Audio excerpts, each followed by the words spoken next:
Bueno, y el tema del momento, no hay nada más que hablar, que no sea de los impuestos. Miguel, ese tema, dolor de cabeza de la gente, del gobierno, de los congresistas, de todo el mundo, porque es un tema crucial.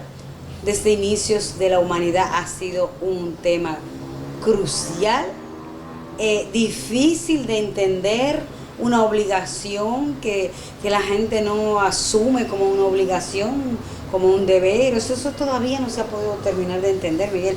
Y ahora con este anuncio del gobierno de que tenía que hacer unos ajustes, unos ajustes que han sido calificados de reforma fiscal, y hablarle al público, recapitulando, recapacitando y echando para atrás todo lo que había pasado, o postergando, mejor dicho, ¿no? Porque el tema tendrá que tratarse más adelante. Sí. Ahora esto como que ha encendido la llama y el país, que está un poco dormido, ahora despertado, ¿no? Así es. Bueno, como tú has dicho, el tema impositivo siempre es un tema vidrioso. Es en algunos casos irritante para muchos por el hecho de que el Estado se arroga la facultad por ley y por una razón también muy legítima de gravar con impuestos que tienen distintos niveles o tasas las actividades productivas de los seres humanos, tanto si son empresas como la persona física en sí misma, que recibe, digamos, un salario o que paga por consumir algunos productos básicos. En la República Dominicana, como en cualquier otro país, predominan impuestos muy universales, generalizados, que son llamados impuestos directos.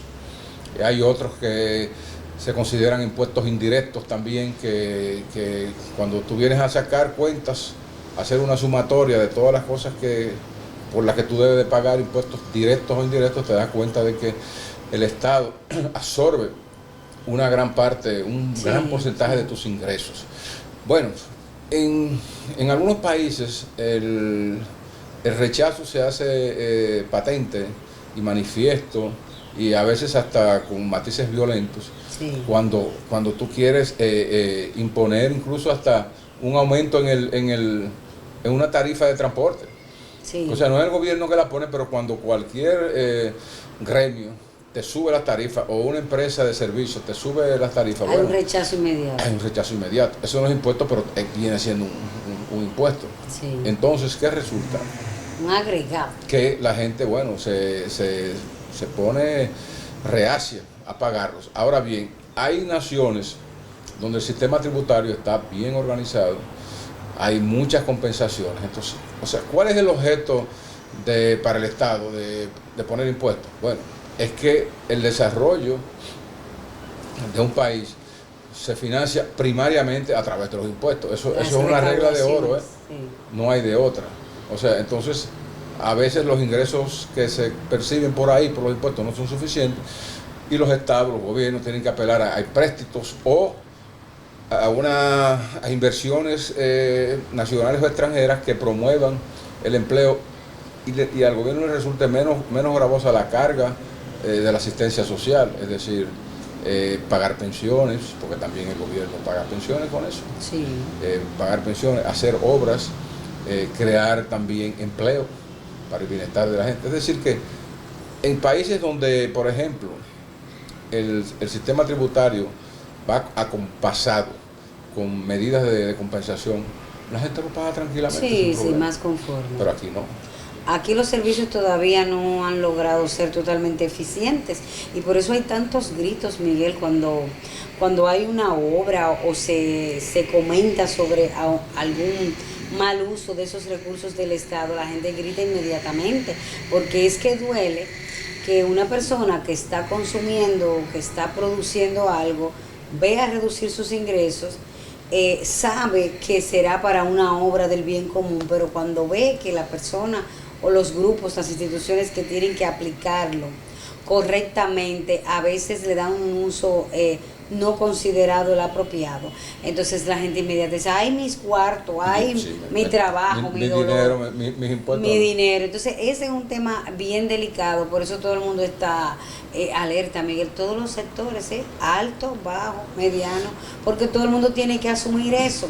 Mira, el tema de los impuestos tiene que ver con todo, porque tan pronto aumentan unos impuestos a un sector productivo, todos los que venden, las tiendas, los supermercados, el dueño de esos negocios lo lamenta mucho porque Se le dispara. va a tener que aumentar los productos porque no puede perder.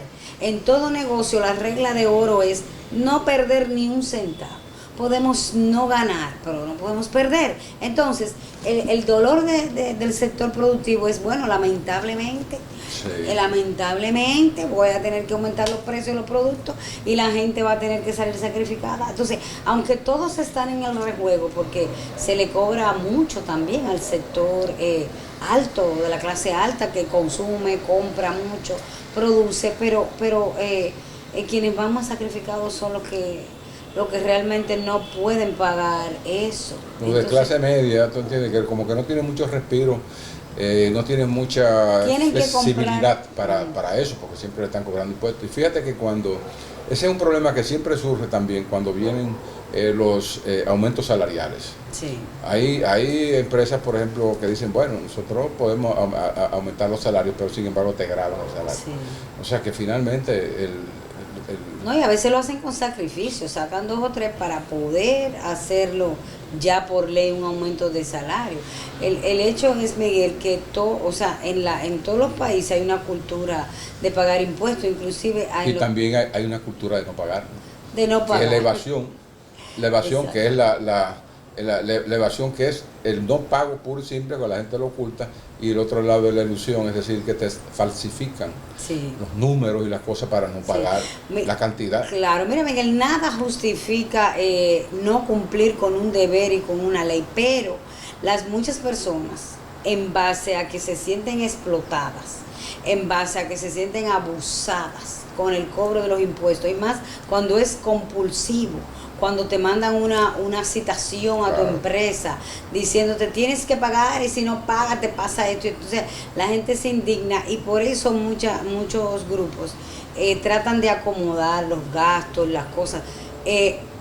Por un lado para no sentir que está perdiendo su esfuerzo, su recurso. Entonces, pero ¿por qué darle al Estado tanto? Yo lo necesito, ellos que hagan otra cosa. Entonces, de ahí parte que mucha gente trate de acomodar su manejo administrativo para no tener que pagar tanto, porque sabe que el mucho pagar no necesariamente va a retornar ese 100%.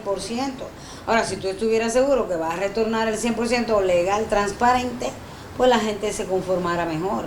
Y ahí está el detalle. Sí, pero también recuérdate que hay como unos mecanismos de acción y reacción, porque te decías que el Estado, por ejemplo, constitucionalmente asume unos compromisos de proteger la infancia, proteger a los adolescentes, proteger a los envejecientes, financiar la educación. Es decir, que también el Estado tiene sus compromisos con esos recursos. Sí.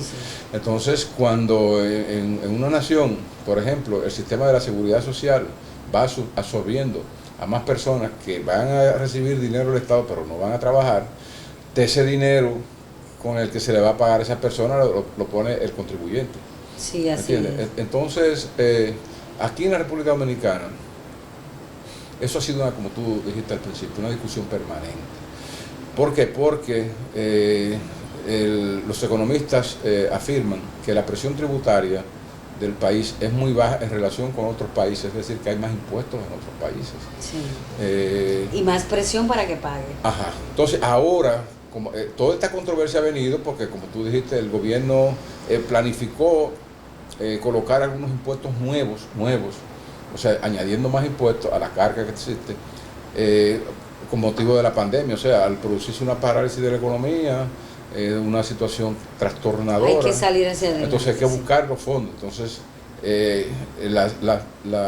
los productos o los servicios que grabaron o que estaban contemplados para grabarse, que son de más que nada consumidos o tenidos por la clase media, bueno, la clase media se disparó, dijo, no queremos eso. Y el presidente no queremos, no dejaremos. Ajá, por sí. lo que dieron. Y el presidente tomó en es cuenta que no vamos a permitir, fue la advertencia. Ajá, y el presidente tomó en cuenta sí, ese reclamo y dijo, bueno, no lo vamos a hacer.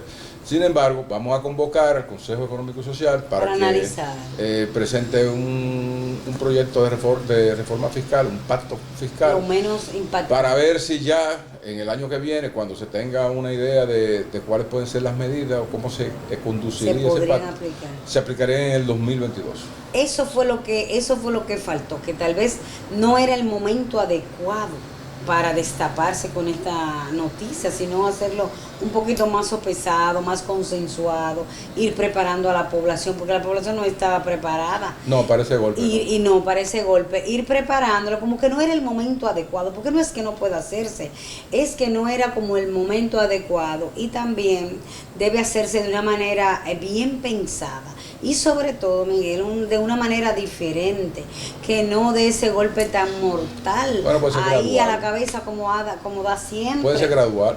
Y entonces exactamente, como este es un gobierno de cambio, un gobierno diferente, ese consejo tiene que sentarse a buscar las fórmulas que le den ese toquecito especial y diferente a esa carga impositiva, que si bien es necesario hacerla para seguir echándose adelante, pero tratar los expertos de que sea lo menos impactante posible, que la carga no sea tan difícil y que sea más paulatinamente, o que las presiones sean focalizadas en los que realmente pueden pagar, exactamente, ¿no? Que eso también predomina en otros países donde la carga mayor recae sobre los que más tienen. Una cuestión de justicia humana y de equilibrio. Sí. Así mismo es. Nosotros aquí, entre periodistas, que somos muy justos y muy humanos, seguimos con mucho más.